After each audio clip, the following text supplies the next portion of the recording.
मादो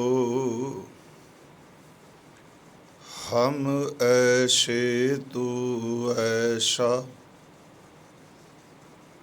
हम पापी तुम पाप खंडन। नीको ठाकुर देसा, दंडौत बंदन अनेक बार। सर्व कला समरथ, डोलन ते राखो प्रभु। नानक दे कर हथ, डोलन ते राखो प्रभु। नानक दे कर हथ, सतनाम।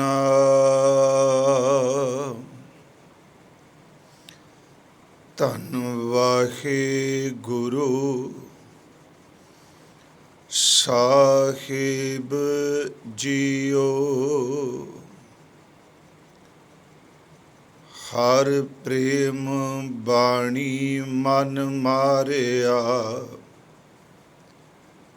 अणियाले अणिया राम राजे। हर प्रेम बाणी मन मारिया, अणियाले अणिया राम राजे। जिस लागी पीर पीरम की, सो जाने जरिया। जीवन मुक्त सो आखिए, मर जीवै मरिया। जन नानक सतगुर मेल हार, जग दुतर तरिया। जीवन मुक्त सो आखिए, मर जीवै मरिया। जन नानक सतगुर मेल हार, जग दुतर तरिया। परम सन्मान योग जुगो जुग अटल साहिब श्री गुरु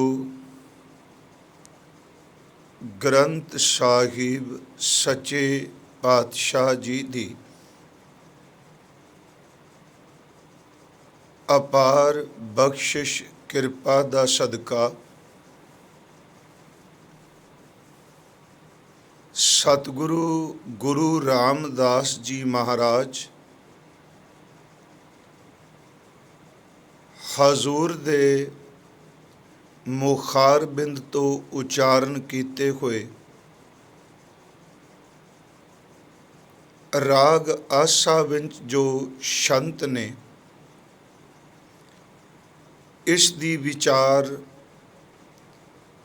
आपां कर रहे हाँ।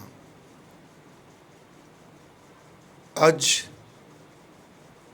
विचार अधीन पहले छंत दा दूसरा अंग दूसरा पदा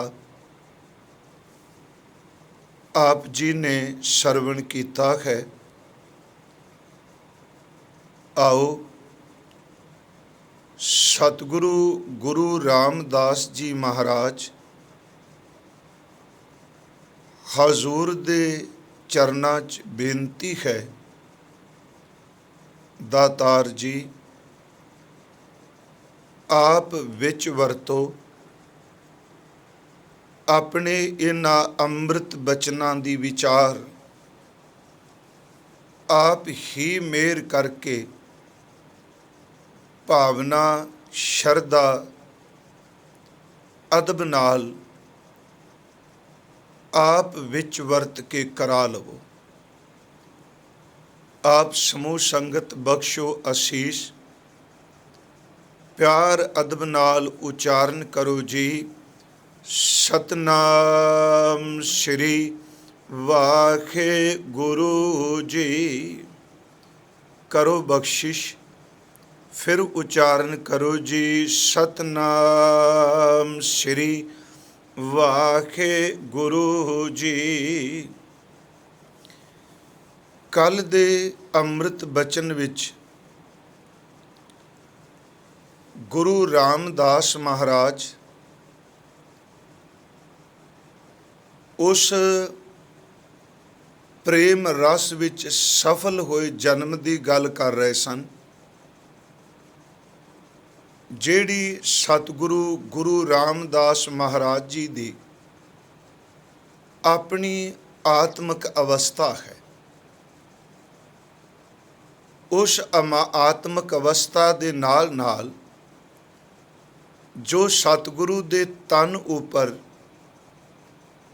ਉਹਨਾਂ ਦੇ ਨੇਤਰਾਂ ਵਿੱਚ, ਉਹਨਾਂ ਦੇ ਸਰੀਰ ਦੇ ਉੱਤੇ ਜਿਹੜੇ ਰੂਹਾਨੀਅਤ ਦੇ ਚਿੰਨ੍ਹ ਦ੍ਰਿਸ਼ਟਮਾਨ ਨਜ਼ਰ ਆਉਂਦੇ ਨੇ, ਗੁਰੂ ਰਾਮਦਾਸ ਉਹਨਾਂ ਦਾ ਜ਼ਿਕਰ ਵੀ ਕਰ ਰਹੇ ਨੇ।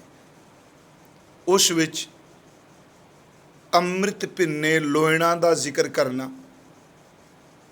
ਕੱਲ ਵੀ ਦਾਸ ਅਰਜ਼ ਕੀਤੀ ਸੀ ਕਿ ਹਜ਼ੂਰ ਕਹਿ ਰਹੇ ਨੇ ਸਾਡੇ ਨੇਤਰ ਹਰੀ ਨਾਮ ਅੰਮ੍ਰਿਤ ਵਿੱਚ ਭਿੱਜੇ ਹੋਏ ਨੇ। ਉਹ ਦੂਸਰੇ ਦੀ ਗੱਲ ਨਹੀਂ ਕਰ ਰਹੇ, ਆਪਣੀ ਕਰ ਰਹੇ ਨੇ। ਕਿਉਂ ਭਿੱਜੇ ਨੇ? ਕਿ ਮਨ ਪ੍ਰੇਮ ਦੇ ਵਿੱਚ ਰੱਤਾ ਹੋਇਆ ਹੈ। ਦੂਸਰੀ ਗੱਲ, ਇਹ ਪ੍ਰੇਮ ਵਿਖਾਵੇ ਦਾ ਨਹੀਂ। ਪਾਰ ਬ੍ਰਹਮ ਪਰਮੇਸ਼ਵਰ ਜੀ ਨੇ ਜਿਵੇਂ ਕਸੌਟੀ ਤੇ ਜਾਂ ਕਸਵੱਟੀ ਤੇ ਸੋਨਾ ਕਸਾ ਕੇ ਪਰਖਿਆ ਜਾਂਦਾ ਹੈ, ਸੋਹਣੇ ਰਾਮ ਨੇ ਇਸ ਨੂੰ ਪ੍ਰੇਮ ਦੀ ਕਸੌਟੀ ਤੇ ਚੰਗੀ ਤਰ੍ਹਾਂ ਪਰਖ ਕੇ ਬਿਲਕੁਲ ਸ਼ੁੱਧ ਕੀਤਾ ਹੋਇਆ ਹੈ। ਸਤਿਗੁਰੂ ਨੇ ਫਿਰ ਅੱਗੇ ਬਚਨ ਕੀਤਾ, ਇਹ ਆਪਣੀ ਸਾਧਨਾ ਨਹੀਂ, ਇਹ ਗੁਰੂ ਜੀ ਨੇ ਮਿਹਰ ਕੀਤੀ, ਸਾਨੂੰ ਨਾਮ ਦੇ ਰੰਗ ਵਿੱਚ ਚਲੂਲਿਆ ਰੰਗ ਦਿੱਤਾ, ਬਿਲਕੁਲ ਗੂੜਾ। ਤੇ ਸਤਿਗੁਰੂ ਕਹਿੰਦੇ ਸਾਡਾ ਮਨ ਔਰ ਤਨ ਉਸ ਗੁਰੂ ਦੇ ਪ੍ਰੇਮ ਦੇ ਵਿੱਚ, ਉਸ ਰੰਗ ਵਿੱਚ ਭਿੱਜ ਗਿਆ। ਫਿਰ ਇੱਕ ਅਵਸਥਾ ਹੋਰ ਕਹੀ।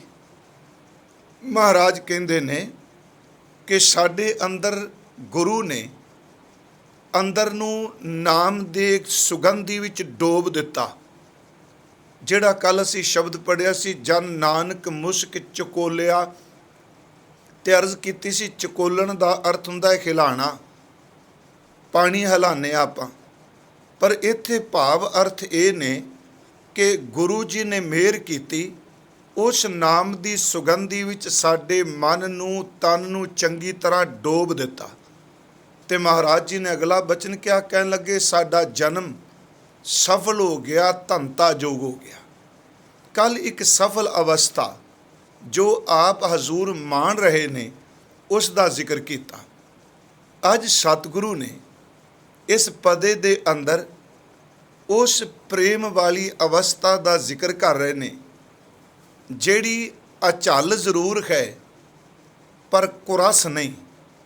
ਇਹ ਸ਼ਬਦ ਆਪ ਜੀ ਫਿਰ ਦੁਬਾਰਾ ਸੁਣਿਓ ਕਿ ਅਚਲ, ਅਚਲ ਨਹੀਂ ਦਾਸ ਕਹਿ ਰਿਹਾ, ਅਚਲ। ਇਹ ਝੱਲਣੀ ਬੜੀ ਮੁਸ਼ਕਲ ਹੈ। ਕੋਈ ਮਰਜੀਵੜਾ ਇਹਨੂੰ ਝੱਲ ਸਕਦਾ ਹੈ, ਪਰ ਇਹ ਪੀੜਾ ਜਿਹੜੀ ਹੈ ਅਚਲ ਜ਼ਰੂਰ ਹੈ ਪਰ ਕੁਰਸ ਨਹੀਂ। ਕੁਰਸ ਦਾ ਅਰਥ ਇਹ ਰਸ ਤੋਂ ਬਿਨਾਂ ਨਹੀਂ। ਇਹਦੇ ਵਿੱਚ ਇਹ ਨਹੀਂ ਕਿ ਇਹ ਸਾਨੂੰ ਅੰਦਰ ਨੂੰ ਦੁੱਖ ਦੇ ਰਹੀ ਹੈ, ਇਹ ਅੰਦਰ ਨੂੰ ਸਕੂਨ ਵੀ ਦਿੰਦੀ ਪਈ ਹੈ। ਇਹ ਰਸ ਤੋਂ ਬਿਨਾਂ ਨਹੀਂ, ਪਰ ਅਚਲ ਜ਼ਰੂਰ ਹੈ। ਇਸ ਪੀੜਾ ਦੇ ਵਿੱਚ ਕੁਰਸ ਨਹੀਂ ਹੈਗਾ। ਮਹਾਰਾਜ ਕਹਿੰਦੇ ਇਹਦੇ ਵਿੱਚ ਸੁਰਸ ਹੈ, ਇਸ ਵਿੱਚ ਆਨੰਦ ਵੀ ਹੈ। ਅੱਜ ਸਤਿਗੁਰੂ ਨੇ ਜਿਹੜੇ ਬਚਨ ਕਹੇ, ਪਹਿਲਾਂ ਅਸੀਂ ਇਹਦੇ ਅੱਖਰੀ ਅਰਥ ਕਰਾਂਗੇ, ਕਿਉਂਕਿ ਆਪਾਂ ਯਤਨ ਕਰ ਰਹੇ ਹਾਂ ਸ਼ਲੋਕਾਂ ਤੋਂ ਲੈ ਕੇ ਵੀ ਕਿ ਜਿਹੜੀ ਕਥਾ ਕੀਤੀ ਜਾਣੀ ਹੈ, ਜੋ ਅਸੀਂ ਪੜ੍ਹ ਰਹੇ ਹਾਂ, ਅਸੀਂ ਅੱਖਰੀ ਅਰਥ ਕਿਉਂ ਪਹਿਲਾਂ ਕਰਨੇ ਆ।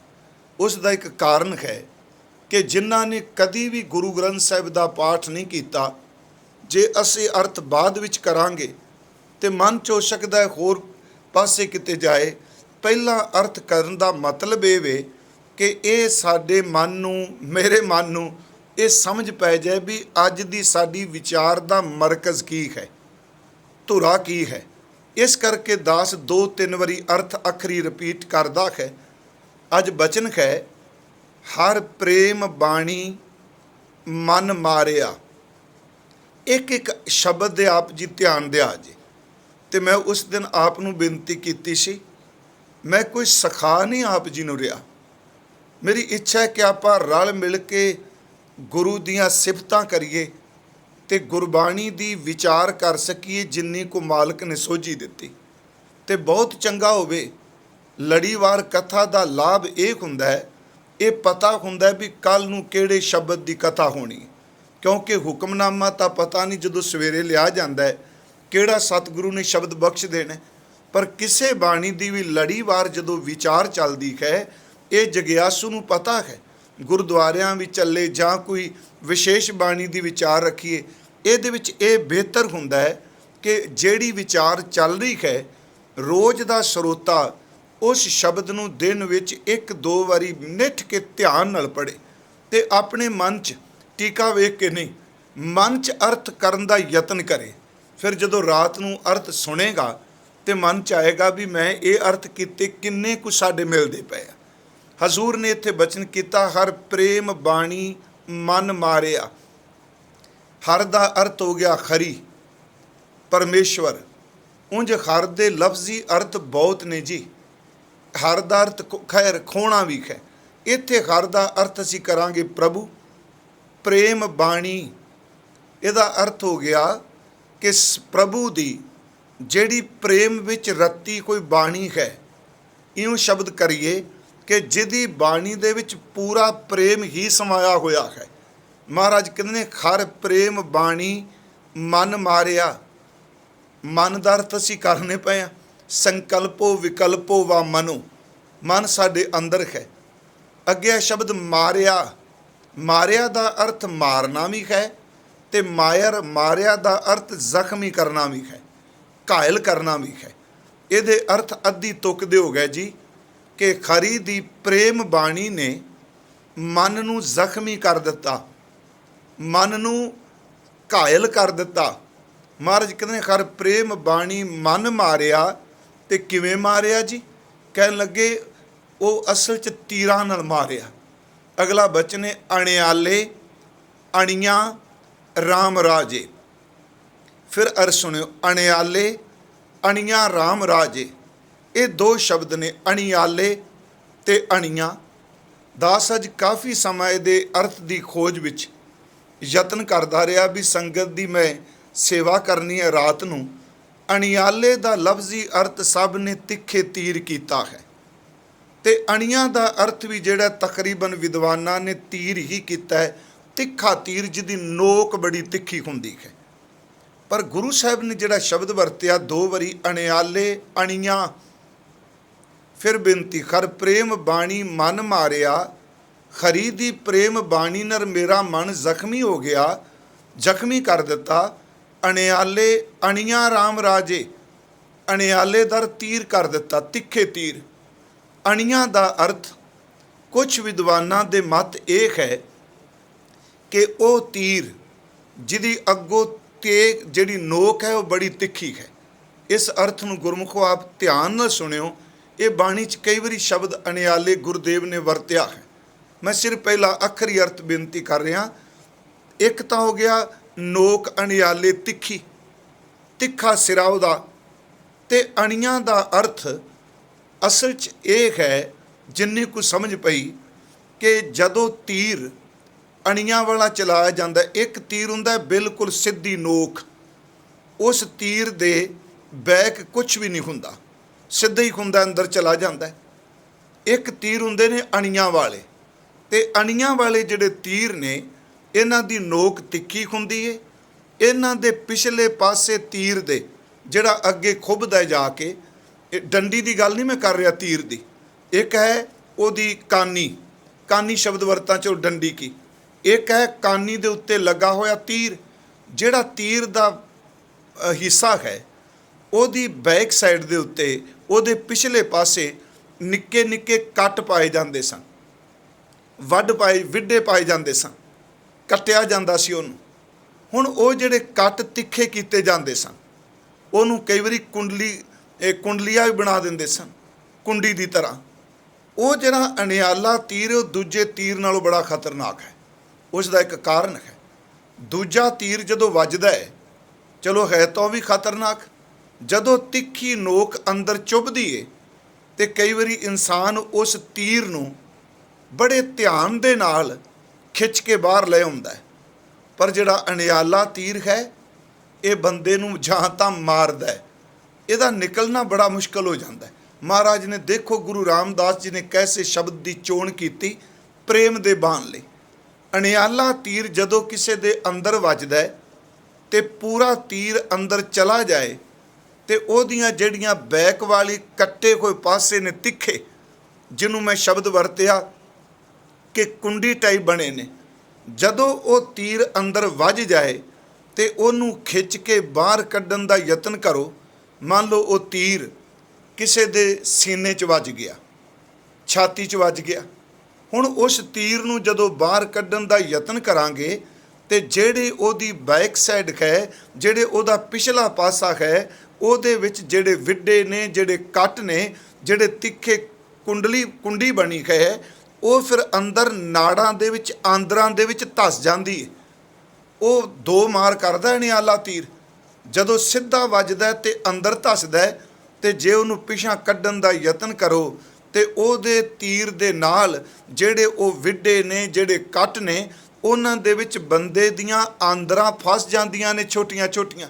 ਜਦੋਂ ਉਹਨੂੰ ਬਾਹਰ ਕੱਢੋਗੇ ਪਿਆਰਿਓ, ਜਾਂਦਿਆਂ ਵੀ ਅਸਰ ਕਰੇਗਾ, ਜਦੋਂ ਬਾਹਰ ਕੱਢਣ ਲੱਗਾਂਗੇ ਉਹਦੇ ਨਾਲ ਇਨਸਾਨ ਦੀਆਂ ਆਂਦਰਾਂ ਬਾਹਰ ਆ ਜਾਂਦੀਆਂ। ਵਾਹ ਸਤਿਗੁਰੂ, ਦੇਖੋ ਸ਼ਬਦ ਕੈਸਾ ਚੁਣਿਆ। ਕਹਿੰਦੇ ਨੇ ਪਹਿਲੀ ਗੱਲ, ਕਿਸੇ ਨੂੰ ਤੀਰ ਲੱਗਦਾ ਹੀ ਨਹੀਂ ਪ੍ਰੇਮ ਦਾ ਟਾਵਾਂ ਟਾਵਾਂ। ਜਿਹਨੂੰ ਲੱਗ ਗਿਆ, ਚੇਤੇ ਰੱਖਿਓ, ਜਿਵੇਂ ਅਣਿਆਲਾ ਤੀਰ ਖਿੱਚਿਆਂ ਵੀ ਆਂਦਰਾਂ ਬਾਹਰ ਲੈ ਆਉਂਦਾ ਹੈ, ਪ੍ਰੇਮ ਦਾ ਤੀਰ ਐਸਾ ਹੈ ਜੇ ਅੰਦਰ ਧੱਸ ਗਿਆ ਤੇ ਤਾਂ ਵੀ ਰਹੱਸਮਈ ਦਰਦ ਦੇਗਾ, ਤੇ ਜੇ ਇਹਨੂੰ ਕੱਢਣ ਦਾ ਯਤਨ ਕਰੋਗੇ ਤੇ ਆਂਦਰਾਂ ਕੱਢੇਗਾ। ਇਹਦਾ ਵਿਛੋੜਾ ਵੀ ਮੁਸ਼ਕਲ ਤੇ ਜਾਂ ਧੱਸਣਾ ਵੀ ਮੁਸ਼ਕਲ। ਮੈਨੂੰ ਜੀ ਲੱਗਦਾ ਮਹਾਰਾਜ ਜੀ ਨੇ ਉਸ ਅਵਸਥਾ ਨੂੰ ਕਿਹਾ ਵੀ ਇਹਨੂੰ ਛੱਡਿਆ ਵੀ ਨਹੀਂ ਜਾ ਸਕਦਾ, ਕੱਢਿਆ ਵੀ ਨਹੀਂ ਜਾ ਸਕਦਾ, ਪਰ ਇਹ ਅੰਦਰ ਰਸ ਵੀ ਦੇ ਰਿਹਾ ਤੇ ਪੀੜਾ ਵੀ ਹੈ। ਸਤਿਗੁਰੂ ਨੇ ਪਹਿਲੀ ਤੁਕ ਵਿੱਚ ਕਿਹਾ, ਹਰ ਪ੍ਰੇਮ ਬਾਣੀ ਮਨ ਮਾਰਿਆ। ਹਰੀ ਨੇ ਬਾਣੀ ਦਾ ਤੀਰ ਇਹ ਮਾਰਿਆ, ਅਣਿਆਲੇ ਅਣੀਆਂ ਰਾਮ ਰਾਜੇ। ਇੱਕ ਤਾਂ ਪ੍ਰੇਮ ਸ਼ਬਦ ਦਾ ਪਾਸਾ ਤਿੱਖਾ, ਇਹ ਅੰਦਰ ਧੱਸ ਗਿਆ ਸ਼ਬਦ, ਤੇ ਦੂਜਾ ਹੁਣ ਇਹਨੂੰ ਕੱਢ ਵੀ ਨਹੀਂ ਸਕਦਾ। ਜੇ ਇਹਨੂੰ ਕੱਢਾਂਗੇ ਤੇ ਮਰਾਂਗੇ। ਸੁਣਿਓ ਇਸ ਬੇਨਤੀ ਦਾ ਅਰਥ ਕਿਵੇਂ ਆਪਾਂ ਲਿਆ ਹੈ। ਜੇ ਬਾਹਰ ਕੱਢਾਂਗੇ ਤੇ ਮਰਾਂਗੇ। ਜਿਵੇਂ ਤੀਰ ਅਣਿਆਲਾ ਬਾਹਰ ਕੱਢਾਂਗੇ ਤੇ ਆਂਦਰਾਂ ਨਿਕਲ ਗਈਆਂ। ਹੇ ਸਤਿਗੁਰੂ, ਤੇਰੇ ਸ਼ਬਦ ਦਾ, ਤੇਰੇ ਪ੍ਰੇਮ ਦਾ ਤੀਰ ਜਿਹੜਾ ਅੰਦਰ ਲੱਗ ਗਿਆ ਹੈ, ਜੇ ਇਹਨੂੰ ਛੱਡ ਕੇ ਕੱਢ ਕੇ ਜ਼ਿੰਦਗੀ ਜੀਣੀ ਚਾਹਾਂ ਤੇ ਤਾਂ ਵੀ ਮੈਂ ਮਰਾਂਗਾ, ਕਿਉਂਕਿ ਤੀਰ ਇੰਨਾ ਕੁ ਗਹਿਰਾ ਚਲਾ ਗਿਆ, ਕੱਢਿਆ ਵੀ ਨਹੀਂ ਜਾ ਸਕਦਾ। ਮੈਂ ਅੱਗੇ ਦੇ ਅਸੀਂ ਵਿਆਖਿਆ ਕਰਾਂਗੇ, ਸਿਰਫ ਅੱਖਰੀ ਅਰਥ ਨੇ। ਹਰ ਪ੍ਰੇਮ ਬਾਣੀ ਮਨ ਮਾਰਿਆ, ਅਣਿਆਲੇ ਅਣੀਆਂ ਵਾਲਾ ਤੀਰ, ਅਣਿਆਲੇ ਅਣੀਆਂ ਰਾਮ ਰਾਜੇ। ਮਹਾਰਾਜ ਕਹਿੰਦੇ ਜਿਸ ਲਾਗੀ ਪੀਰ ਪਿਰਮ ਕੀ, ਜਿਸ ਲਾਗੀ, ਜਿਸ ਨੂੰ ਲੱਗੀ। ਇੱਥੇ ਪੀਰ ਦਾ ਲਫ਼ਜ਼ੀ ਅਰਥ ਕਰਾਂਗੇ ਪੀੜਾ। ਹਾਲਾਂਕਿ ਬਾਣੀ 'ਚ ਪੀਰ ਦਾ ਅਰਥ ਮੁਰਸ਼ਦ ਵੀ ਆਇਆ ਤੇ ਪੀਰ ਦਾ ਅਰਥ ਪੀੜਾ ਵੀ ਆਇਆ, ਤੇ ਪੀਰ ਲਫ਼ਜ਼ ਜਿਹੜਾ ਗੁਰੂ ਗ੍ਰੰਥ ਸਾਹਿਬ ਦੇ ਵਿੱਚ ਪੀਲੇ ਰੰਗ ਦੀ ਵਿਆਖਿਆ ਵੀ ਕਰਦਾ, ਪਰ ਇੱਥੇ ਪੀਰ ਦਾ ਅਰਥ ਹੈ ਪੀੜਾ। ਮਹਾਰਾਜ ਕਹਿੰਦੇ ਜਿਸ ਲਾਗੀ ਪੀਰ। ਅਗਲਾ ਹੈ ਪਿਰਮ, ਪੱਪੇ ਨੂੰ ਸਿਹਾਰੀ ਹੈ, ਪਰਮ ਨਹੀਂ। ਪਿਰਮ ਦਾ ਅਰਥ ਪ੍ਰੇਮ। ਮਹਾਰਾਜ ਕਹਿੰਦੇ ਜਿਸ ਨੂੰ ਇਹ ਪੀੜਾ ਤੀਰ ਦੀ ਲੱਗ ਗਈ, ਜਿਸ ਨੂੰ ਪ੍ਰੇਮ ਦੀ ਪੀੜਾ ਲੱਗ ਗਈ, ਮਹਾਰਾਜ ਕਹਿੰਦੇ ਸੋ ਜਾਣੈ ਜਰੀਆ। ਸੋ ਜਾਣੈ ਉਹੀ ਜਾਣਦਾ, ਦੂਜੇ ਨੂੰ ਨਹੀਂ ਪਤਾ ਲੱਗਣਾ ਪੀਰ ਦਾ। ਇੱਕੋ ਪਰਿਵਾਰ ਵੀ ਜੀ ਰਹਿੰਦੇ ਹੋਣ, ਇੱਕੋ ਸਮਾਜ ਵੀ ਜੀ ਰਹਿੰਦੇ ਹੋਣ, ਜਿਹਨੂੰ ਪ੍ਰਭੂ ਦੇ ਪ੍ਰੇਮ ਦਾ ਤੀਰ ਲੱਗ ਗਿਆ, ਇਸ ਪੀੜਾ ਨੂੰ ਕੇਵਲ ਉਹੀ ਜਾਣਦਾ ਹੈ, ਦੂਜਾ ਨਹੀਂ ਜਾਣਦਾ। ਇਹ ਉਹੀ ਜਾਣਦਾ, ਸੋ ਜਾਣੈ ਜਰੀਆ, ਜਿਨੇ ਨੂੰ ਝੱਲਿਆ ਹੈ। ਇਹਦਾ ਮਤਲਬ ਜਿਹਨੂੰ ਇਹ ਪ੍ਰੈਕਟੀਕਲ ਤੌਰ ਤੇ ਪ੍ਰੇਮ ਦਾ ਤੀਰ ਲੱਗਾ ਹੈ। ਇੱਥੇ ਗੁਰੂ ਰਾਮਦਾਸ ਜੀ ਨੇ ਇੱਕ ਹੋਰ ਨਖੇੜਾ ਕਰ ਦਿੱਤਾ। ਕਹਿਣ ਲੱਗੇ, ਪਿਆਰਿਓ, ਜਿਹੜੀ ਆਤਮਿਕ ਪੀੜਾ ਹੈ ਇਹ ਸਭ ਨੂੰ ਇੱਕੋ ਜਿਹੀ ਮਹਿਸੂਸ ਨਹੀਂ ਹੁੰਦੀ। ਇਹ ਜਿਸ ਦੇ ਅੰਦਰ ਪ੍ਰੇਮ ਦਾ ਤੀਰ ਲੱਗ ਗਿਆ, ਜਿਹੜੀ ਆਤਮਿਕ ਪੀੜਾ ਉਹਦੀ ਏ, ਜਿਹੜਾ ਉਹਦੀਆਂ ਅੱਖਾਂ 'ਚੋਂ ਪਾਣੀ ਨਿਕਲਦਾ ਹੈ, ਜਿਹੜਾ ਉਹਦਾ ਲੂੰ ਜਿਹੜਾ ਹੈ ਲੂੰ ਕੰਡਾ ਖੜਾ ਹੋ ਜਾਂਦਾ ਹੈ, ਜਿਹੜਾ ਉਹਦੇ ਅੰਦਰ ਚਰਨਾਹਟ ਛੁੱਟਦੀ ਏ, ਇਹ ਸਿਰਫ ਉਹੀ ਜਾਣਦਾ ਹੈ ਜਿਹਨੂੰ ਪੀੜਾ ਹੈ। ਜਿਹਨੂੰ ਪੀੜਾ ਨਹੀਂ, ਉਹ ਕਈ ਵਾਰੀ ਉਹਦਾ ਮਜ਼ਾਕ ਉਡਾਉਣ ਲੱਗ ਪੈਂਦਾ ਹੈ। ਮਹਾਰਾਜ ਕਹਿੰਦੇ ਨੇ, ਇਸ ਪ੍ਰੇਮ ਦੀ ਦਰਦ ਨੂੰ ਸੋ ਜਾਣੇ ਜਰੀਆ ਦਰਦ ਤੇ ਜਿਹਨੇ ਝੱਲ ਲਈ ਜਰ ਲਈ। ਅੱਗੇ ਸਤਿਗੁਰੂ ਫਿਰ ਇਹ ਤੀਰ ਕਰਦਾ ਕੀ ਇਹ ਪ੍ਰੇਮ ਦਾ। ਮਹਾਰਾਜ ਕਹਿੰਦੇ, ਜੀਵਨ ਮੁਕਤ ਸੋ ਆਖੀਐ। ਜਿਉਂਦੇ ਜੀ ਉਹ ਬੰਦਾ ਮੁਕਤ ਹੋ ਜਾਂਦਾ, ਉਹਨੂੰ ਜੀਵਤ ਮੁਕਤ ਕਹਿਣਾ ਚਾਹੀਦਾ ਜਿਹਨੂੰ ਤੀਰ ਵੱਜੇ। ਸੱਚੇ ਪਾਤਸ਼ਾਹ, ਮੈਂ ਸਿਰਫ ਅੱਜ ਅੱਖਰੀ ਅਰਥ ਤਾਂ ਡਿਟੇਲ ਨਾਲ ਕਰ ਰਿਹਾ ਕਿ ਗੁਰਮੁਖੋ, ਆਪਣਾ ਮਕਸਦ ਸਿਰਫ ਇਹ ਵੇ ਕਿ ਗੁਰੂ ਰਾਮਦਾਸ ਦੇ ਦਰਬਾਰ ਵਿੱਚ ਜਦੋਂ ਸਵੇਰੇ ਆਸਾ ਕੀ ਵਾਰ ਵਿੱਚ ਇਹ ਗਾਇਆ ਜਾਏ ਤੇ ਅਸੀਂ ਅਰਥ ਕਰੀਏ, ਸੁਣੀਏ, ਸਾਡੇ ਧੁਰ ਜ਼ੇਨ ਵਿੱਚ ਉਹ ਗੱਲ ਵਸ ਜਾਏ। ਮਹਾਰਾਜ ਕਹਿੰਦੇ ਨੇ, ਉਹ ਬੰਦਾ ਜੀਵਨ ਮੁਕਤ ਹੈ। ਜੀਵਨ ਮੁਕਤ ਸੋ ਆਖੀਐ। ਤੇ ਅਗਲਾ ਮਹਾਰਾਜ ਤੀਰ ਤਾਂ ਮਾਰ ਦਿੰਦਾ। ਹਜ਼ੂਰ ਕਹਿੰਦੇ, ਹਾਂ, ਇਹ ਜਿਹੜੇ ਬਾਹਰ ਮੁਖੀ ਮੈਟਲ ਦੇ ਤੀਰ ਨੇ ਨਾ, ਇਹ ਜਦੋਂ ਕਿਸੇ ਦੇ ਧੁਰ ਅੰਦਰ ਵੱਜਦੇ ਨੇ, ਜ਼ਖਮ ਕਰ ਦਿੰਦੇ ਨੇ, ਬੰਦਾ ਮਰ ਜਾਂਦਾ ਹੈ। ਬਾਹਰ ਮੁਖੀ ਤੀਰ ਨਾਲ ਮਰੇ ਕੋਈ ਬੰਦਿਆਂ ਦੇ ਸੰਸਕਾਰ ਕੀਤੇ ਜਾਂਦੇ ਨੇ, ਉਹਨਾਂ ਦੇ ਅੰਗੀਠੇ ਸਮੇਟੇ ਜਾਂਦੇ ਨੇ, ਉਹਨਾਂ ਦੇ ਭੋਗ ਪਾਏ ਜਾਂਦੇ ਆ। ਜਿਹੜਾ ਪ੍ਰੇਮ ਦੇ ਤੀਰ ਨਾਲ ਮਰ ਜਾਂਦਾ ਹੈ, ਉਸ ਮਰਨ ਪਿੱਛੋਂ ਉਹ ਜਿਉਂਦਾ ਹੈ। ਸਹੀ ਅਰਥਾਂ ਵਿੱਚ ਉਹ ਹੀ ਮਰਿਆ ਹੋਇਆ ਹੈ। ਇਸ ਨੂੰ ਫਿਰ ਬੇਨਤੀ ਨੂੰ ਸੁਣਿਓ। ਇਹ ਸ਼ਬਦ ਹੈ, ਜੀਵਨ ਮੁਕਤ ਸੋ ਆਖੀਐ। ਉਹ ਜਿਉਂਦੇ ਜੀ ਮੁਕਤ ਹੋ ਗਿਆ। ਮਰ ਜੀਵੈ ਮਰੀਆ, ਇਹ ਦੋ ਵਾਰੀ ਸਤਿਗੁਰੂ ਨੇ ਮਰ ਤੇ ਮਰੀਆ ਸ਼ਬਦ ਵਰਤੇ। ਠੀਕ ਹੈ, ਗੁਰਮੁਖਾਂ ਨੇ ਅਰਥ ਇਹੀ ਕੀਤੇ ਆ ਸਾਰਿਆਂ ਨੇ ਕਿ ਜਿਉਂਦੇ ਜੀ ਮਰ ਗਿਆ। ਮੈਂ ਅਰਜ਼ ਕਰਾਂ, ਮਰ ਜੀਵੈ ਮਰੀਆ, ਇਹਦਾ ਮਤਲਬ ਉਹ ਜਿਉਂਦੇ ਜੀ ਮਰ ਗਿਆ ਤੇ ਮਰਿਆ ਹੋਇਆ ਜਦੋਂ ਆਤਮਿਕ ਅਵਸਥਾ ਵਿੱਚ ਜਿਉਂਦਾ। ਪਿਆਰਿਓ, ਸਹੀ ਅਰਥਾਂ ਵਿੱਚ ਮਾਨਸਿਕ ਤੌਰ ਤੇ ਹੰਕਾਰ ਉਹਦਾ ਮਰ ਗਿਆ, ਉਹਦੀ ਈਗੋ ਮਰ ਗਈ। ਉਸ ਮਰਨ ਪਿੱਛੋਂ ਜਿਹੜਾ ਜੀਵਨ ਨਿਕਲਦਾ ਹੈ, ਉਸ ਜੀਵਨ ਨੂੰ ਬਾਹਰ ਦੀ ਮੌਤ ਵੀ ਪ੍ਰਭਾਵਿਤ ਨਹੀਂ ਕਰਦੀ। ਤੇ ਅੱਗੇ ਅਸੀਂ ਦੇਖਣਾ ਜੇ ਅੱਖਰੀ ਅਰਥ ਨੇ, ਜੀਵਨ ਮੁਕਤ ਸੋ ਆਖੀਐ, ਮਰ ਜੀਵੈ ਮਰੀਆ। ਹੁਣ ਇਹਨਾਂ ਤਿੰਨ ਤੁਕਾਂ ਵਿੱਚ ਸਤਿਗੁਰਾਂ ਨੇ ਅਣਿਆਲੇ ਤੀਰ ਦਾ ਜ਼ਿਕਰ ਕੀਤਾ, ਇਸ ਵਿੱਚ ਪੀਰ ਪਿਰਮ ਦਾ ਜ਼ਿਕਰ ਕੀਤਾ, ਇਸ ਵਿੱਚ ਜੀਵਨ ਮੁਕਤ ਤੇ ਮਰ ਜੀਵੈ ਦਾ ਜ਼ਿਕਰ ਕੀਤਾ। ਪਰ ਅੱਗੇ ਸਤਿਗੁਰੂ ਫਿਰ ਨਿਮਰਤਾ 'ਚ ਲੈ ਗਏ। ਗੁਰੂ ਰਾਮਦਾਸ ਕਹਿੰਦੇ ਨੇ, ਇਹ ਆਪਣੇ ਆਪ ਨਹੀਂ ਮਿਲਦਾ। ਫਿਰ ਸਤਿਗੁਰੂ ਨੂੰ ਚੇਤੇ ਕੀਤਾ। ਮਹਾਰਾਜ ਕਹਿੰਦੇ, ਜਨ ਨਾਨਕ ਸਤਿਗੁਰ ਮੇਲ ਅਖਾਰ, ਦਾਸ ਨਾਨਕ ਨਿਮਰਤਾ ਸਹਿਤ। ਹੇ ਪ੍ਰਭੂ, ਤੁਸੀਂ ਸਤਿਗੁਰੂ ਮਿਲਾਓ। ਇਸ ਪੀੜਾ ਦੇ ਇਲਾਜ ਜਿਹੜੇ ਤੀਰ ਵੱਜੇ ਨੇ, ਇਹ ਉਹਦੀ ਬਖਸ਼ਿਸ਼ ਹੀ ਹੈ। ਜਨ ਨਾਨਕ ਸਤਿਗੁਰ ਮੇਲ ਖਾਰ, ਸਤਿਗੁਰੂ ਨੂੰ ਮਿਲਾ ਦਿਓ, ਜਿਹਦੇ ਮਿਲ ਨਾਲ ਜਗ ਦੁੱਤਰ ਤਰੀਆ। ਜਗਦਰ ਤੇ ਸੰਸਾਰ, ਦੁੱਤਰ ਦਾ ਅਰਥ ਹੈ ਭਿਆਨਕ, ਦੁਸ਼ਤਰ ਜਿਹੜਾ ਨਹੀਂ ਤਰਿਆ ਜਾ ਸਕਦਾ। ਤਰੀਆ, ਇਹਨੂੰ ਤਰਿਆ ਜਾ ਸਕੇ। ਮਹਾਰਾਜ ਕਹਿੰਦੇ ਆ, ਇਹ ਸਤਿਗੁਰੂ ਮਿਲਾ ਦਿਓ, ਜਿਹਦੇ ਕਰਕੇ ਇਹ ਜਗਤ ਜਿਹੜਾ ਨਹੀਂ ਤਰਿਆ ਜਾਣਾ, ਇਹਨੂੰ ਤਰ ਸਕੀਏ। ਇਹ ਮਹਾਰਾਜ ਜੀ ਨੇ ਅੱਜ ਦੇ ਇਹ ਅਰਥ ਬਖਸ਼ੇ। ਮੈਂ ਟਾਈਮ ਜ਼ਿਆਦਾ ਤਾਂ ਲਾਇਆ ਕਿਉਂਕਿ ਇਹਦੇ ਵਿੱਚ ਸਤਿਗੁਰੂ ਨੇ ਸ਼ਬਦ ਐਸੇ ਵਰਤੇ। ਤਿੰਨ ਤੁਕਾਂ ਦਾ ਜਿਹੜਾ ਪ੍ਰਕਰਨ ਹੈ, ਤਕਰੀਬਨ ਪਹਿਲੀਆਂ ਦੋ ਦਾ ਖਾਸ ਕਰਕੇ, ਹਰੀ ਦਾ ਸ਼ਬਦ ਦਾ ਬਾਣ। ਦੇਖੋ, ਜਿਹੜੀ ਜ਼ਬਾਨ ਹੈ ਨਾ, ਇਹ ਵੀ ਤੀਰ ਦਾ ਕੰਮ ਕਰਦੀ ਹੈ। ਕਈਆਂ ਦੇ ਤੀਰ ਜ਼ਬਾਨ ਦੇ ਇੰਨੇ ਜ਼ਹਿਰ ਭਰੇ ਹੁੰਦੇ ਆ ਕਿ ਲੋਕਾਂ ਦੇ ਅੰਦਰ ਨੂੰ ਪੋਇਜ਼ਨ ਕਰਕੇ ਚਲੇ ਜਾਂਦੇ ਆ। ਕਈਆਂ ਦੀ ਜ਼ਬਾਨ ਦੇ ਸ਼ਬਦ ਤੀਰ ਇੰਨੇ ਪ੍ਰੇਮ ਭਰੇ ਹੁੰਦੇ ਆ ਕਿ ਉਹਨਾਂ ਦਾ ਧੁਰ ਅੰਦਰ ਜਿਹੜਾ ਉਹ ਵਿੰਨ ਦਿੰਦੇ ਨੇ। ਉੱਥੇ ਪਰਮਾਤਮਾ ਦੀ ਮਿਹਰ ਵਰਤ ਜਾਂਦੀ ਹੈ। ਹਜ਼ੂਰ ਨੇ ਗੁਰੂ ਗ੍ਰੰਥ ਸਾਹਿਬ ਦੀ ਬਾਣੀ 'ਚ ਇਸ ਅਵਸਥਾ ਨੂੰ ਬਹੁਤ ਥਾਵਾਂ 'ਤੇ ਬਿਆਨ ਕੀਤਾ ਹੈ ਕਿ ਜਿਹੜਾ ਤੀਰ ਹੈ, ਇਹ ਸ਼ਬਦ ਨੂੰ ਤੀਰ ਕਿਹਾ। ਜਿਵੇਂ ਅਸੀਂ ਬਾਣੀ 'ਚ ਇੱਕ ਬਚਨ ਪੜ੍ਹਦੇ ਹਾਂ, ਮੇਰਾ ਮਨ ਪ੍ਰੇਮ ਲੱਗੋ ਹਰ ਤੀਰ। ਇਹ ਵੀ ਧੰਨ ਗੁਰੂ ਰਾਮਦਾਸ ਜੀ ਦਾ ਬਚਨ ਹੈ कि मेरे मन विच हरि दे प्रेम रूपी तीर लगा है। मेरे मन प्रेम लगो हर तीर, हमरी बेदन हर प्रभ जाने, मेरे मन अंतर की पीर। धन गुरु रामदास कहते आ प्रेम का तीर वजै साडे अंदर दी उस पीड़ा नूं, उस बेदना नूं केवल हरि जानदा है, जां कहंदे जिन्हां नूं वजै ओह जानदा है। मेरे मन प्रेम लगो हर तीर, हमरी बेदन हर प्रभ जाने, मेरे मन अंतर की पीर। मैं थोड़े जिहा प्रमाण अर्ज कर दियां, साडी बेदन जां हरि जानदा है ते जां महाराज कहंदे ने जिहदे अंदर लगी मन दी पीर। एक होर बचन है, अंतर प्यास उठी प्रभ केरी, सुन गुर बचन मन तीर लगैया। मैं तां अर्ज थोड़ी जी कर लगा कि इस अवस्था नूं ਜਿਹੜੇ सचमुच मानदे पए ने, ਅਸੀਂ ਉਹਨਾਂ ਲੋਕਾਂ ਦਾ ਮਜ਼ਾਕ ਨਾ ਉਡਾਈਏ। नहीं जी, ये पखंड ये प्रपंच मैं कल भी कहा सी कि ਅੰਮ੍ਰਿਤ ਨਾਲ ਭਿੱਜੇ भी लोए ने ते तेल पा के भी लोकी अखां भोई फिरदे ने पखंडी। इत्थे जिहड़ी अवस्था इनू पॉजिटिव लैके चलीए, जिन्हां दी अवस्था है उन्हां नूं पुछ के देखो ये पीड़ा की है। महाराज जी का बचन है, अंतर प्यास उठी प्रभ केरी, सुन गुर बचन मन तीर लगैया। मन की बिरथा मन ही जाने, अवर के जाने को पीर परैया। महाराज कहते प्रभु नूं मिलण दी प्यास पैदा हुई। जदों प्यास पैदा हुई, गुरु दे कोल गए, शब्द तां रोज़ ही सुनते सन, पर जदों हुण अंदर तड़प पैदा हुई ते गुरु ने इहो जिहा शब्द दा तीर मारिया, अंदर नूं घाओ कर गया, जिन्हों महाराज कहते ने मन मारिया।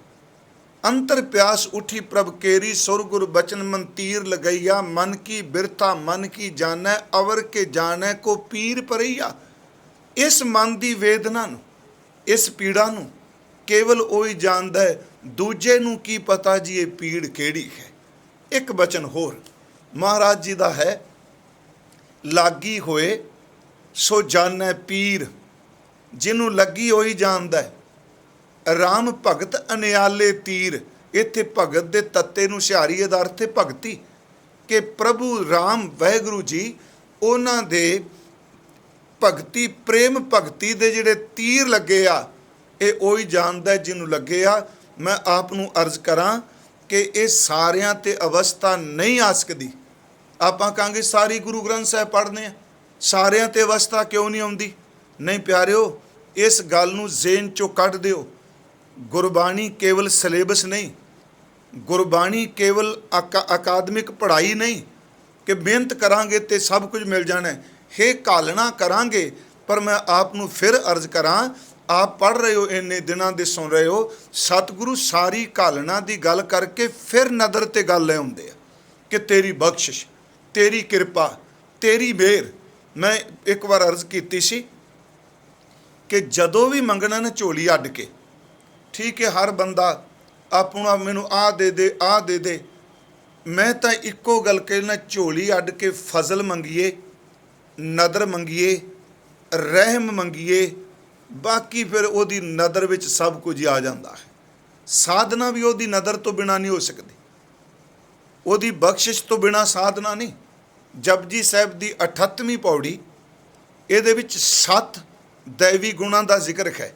मैं थोड़ा जिहा विचों निकलिया, थोड़ा जिहा विचार चों परमावांगा उसे विषय ते कि मैं पहला अर्ज कीती है, बाणी च बड़ी वारी क्या नाम दे तीर, बाणी दे तीर। ते मैं अगली बेनती कर लगा कि इस दर्द नूं सारे नहीं जानते, जिन्हों लगा उन्हों जानदा वो। असी ये दर्द भी ओदी नदर तो बिना नहीं। हजूर का एक बचन है जिहड़ा असी रोज़ पढ़ने आ कि इहदे विच गुण दिते, जत पहारा धीरे सुनियार, ऐरन मत वेद हथियार, भाओ खला अगन तपताओ, भांडा भाओ अमृत तित ढाल। ये 7 दैवी गुण दसे, मैं दैवी शब्द वरत रहा। जत बंदे दा आचरणक तौर ते, इंद्रियां दे तौर ते जीवन उच्चा, धीरज, अडोल मत, ज्ञान दा हथौड़ा, प्रेम, भय, तपस्या, अमृत, ये सारे गुण दस के फिर अगे थोड़ा क्या भी ये अपनियां कमाइयां नाल है। महाराज कहते जत पहारा धीरे सुनियार, ऐरन मत वेद हथियार, भाओ खला अगन तपताओ, भांडा भाओ अमृत तित ढाल, ਘੜੀਐ ਸ਼ਬਦ ਸੱਚੀ ਟਕਸਾਲ। ਸਤ ਸੰਗਤ ਟਕਸਾਲ, ਜਿੱਥੇ ਸੱਚ ਦਾ ਬੋਲਬਾਲਾ ਹੈ। ਘੜੀਐ ਸ਼ਬਦ ਸੱਚੀ ਟਕਸਾਲ। ਹੁਣ ਅਗਲੀਆਂ ਤੁਕਾਂ ਆਪ ਜੀ ਧਿਆਨ ਨਾਲ ਦੇਖੋ। ਜਿਨ ਕੋ ਨਦਰ ਕਰਮ ਤਿੰਨ ਕਾਰ। ਤਿੰਨ ਕਾਰ ਕਿਹੜੀ? ਜਿਹੜੀ ਉੱਤੇ ਕਾਰ ਦੱਸੀ, ਕਾਰ ਦਾ ਅਰਥ ਕੰਮ, ਕਿ ਜਿਹੜੇ ਉੱਤੇ ਦੱਸਿਆ ਵੀ ਜਿਵੇਂ ਸੋਨਾ ਘੜਿਆ ਜਾਂਦਾ ਹੈ, ਇਸ ਤਰੀਕੇ ਨਾਲ ਜੀਵਨ ਘੜਿਆ ਜਾਂਦਾ ਹੈ। ਮਹਾਰਾਜ ਕਹਿੰਦੇ ਜਿਨ ਕੋ ਨਦਰ ਕਰਮ, ਜਿਹਦੇ ਉੱਪਰ ਉਹਦੀ ਬਖਸ਼ਿਸ਼ ਵਾਲੀ ਨਜ਼ਰ ਹੋਵੇਗੀ, ਨਦਰੇ ਕਰਮ। जिन को नदर कर्म तिनकार, ये वो ही कार करेगा जिस ऊपर प्रभु की नज़र है। ते अगे महाराज फिर कहते नानक नदरी नदर निहार। जिमें वो बचन किया, इस वे सतगुरु कहते आ, मैं कुछ बेनतियां कीतियां, तीर वजिया। अगे आपां बाणी च देखांगे। ये जिहड़ा मन मारिया है ना, ये भी बड़े डूंघे अर्थ रखदा पिया। उंज हौमे च नहीं प्यारिओ, गुरु ग्रंथ साहिब नाल गल्लां करनियां शुरू करिए, चुलियां ना करिए बाणी दियां। मान लो किसी बंदे नूं प्यास लगी है ते ओह पानी दी सिर्फ करूली करी जाए, चूली करी जाए, ते करूली नाल भावें तुसीं 10 लीटर पानी करूली कर दिओ ते की अंदर दी प्यास बुझ जाएगी? ये वैसे सतगुरु गुरु गोबिंद सिंह जी दे बचन ने, इतिहासक। कहंदे ने करूलियां चूलियां करन नाल पानी दियां अंदर दी प्यास नहीं बुझदी, जिन्नी देर तक गले तो थले पानी नहीं जाता। गुरु ग्रंथ साहिब नाल गल्लां करिए, इनू कावक रूप च ना देखिए। जे सुखमनी पढ़नी है तो पहला फुरना बनाइए, मैं गुरु अर्जुन देव की गोद च बैठ के अपने बापू नाल गल्लां कर लगा। गुरु नानक साहिब की बाणी पढ़दे हुण मन चाहुंदा जी सत संगत, गुरमुखां की संगत। वेखो जदों ये शब्द पढ़िए, ये ख्यालात क्यों नहीं, ये ख्याल बना ली कि महाराज ये बख्शिश करो। मैं फिर अपने विषय तो दूर ना जावां। मैं आप नूं अर्ज कर लगा कि जिहड़ी पीड़ा है वो ही जानदा जिन्हों लगी है। मर्ज कीती राम भगत अनियाले तीर, जिन्हों लगी वो ही जानदा है। एक बचन आउंदा सोकत जानै पीर पराई, वो नहीं पीड़ा नूं समझ सकदा, जाके अंतर दर्द ना पाई। जिहदे अंदर ये दर्द नहीं, उन्होंने की पता। एक गुरमुख कहते सन कि पुरातन समय अज भी कि जदों बच्चे नूं जन्म दिंदी है औरत, उन्होंने प्रसूत की पीड़ा शुरू होंदी है। इसनूं वासना नाल जोड़ के नहीं लिजाना। प्रसूत की पीड़ा कुरलांदी है, पर आपनूं पता है उस पीड़ा तो बाद एक बड़ी वड्डी खुशी जन्म लैंदी है। वो बर्दाश्त करनी मुश्किल। ओदी पीड़ा नूं ना दाई जानदी है, ना ओदे सस सहुरा जानदा है, ना ओदा पति महसूस कर रहा। ठीक है, वो उन्हां दा अंदर थोड़ा बहुता दुखी होवेगा, पर पिंडे ते तां ओही हंडारी है ना जिन्हें बच्चे नूं जन्म देना। जिवें प्रसूत दी पीड़ा बड़ी दुखदाई है, झल्ली नहीं जाती माँ तो, पर उस पीड़ा तो बाद जदों बच्चे नूं जन्म दिंदी है, वो पीड़ा एक अकह खुशी विच बदल जाती है। प्यारिओ, बिरहा दी प्रेम दे तीरां दी पीड़ा है अचल, पर जदों ओदी बख्शिश वरदी अंदर ब्रह्म ज्ञान दा हीरा जां शब्द वरता मिलाप हो जाता है। प्यारिओ, इस पीड़ा दा फिर रास ही कुछ वखरा है।